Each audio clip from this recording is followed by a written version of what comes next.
স্বপ্নে যদি আমরা কাক দেখি, এটা সাধারণত একটা নেগেটিভ সাইন বহন করে, কারণ কাককে আল্লাহ রাসূল সাল্লাল্লাহু আলাইহি ওয়াসাল্লাম ফাসিক বা ফুয়াইসিক বলেছেন।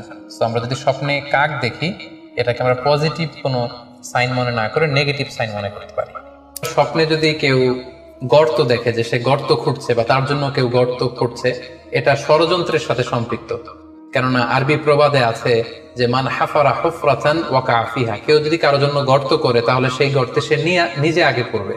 তাহলে গর্ত করা মানে অনেকটা কারো বিরুদ্ধে শত্রুতা করা বা ষড়যন্ত্র করার একটা চিহ্ন বহন করে।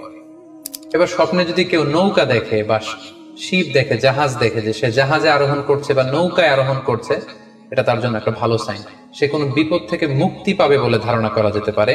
কারণ সূরা আনকাবুতের 15 নম্বর আয়াতে আল্লাহ বলছেন ফাআনজাইনাহু ওয়া আসহাবাস সাফিনাতি ওয়া জাআলনাহা আয়াতাল লিল আলামিন, অর্থাৎ আমি নূহ আলাইহিস সালাম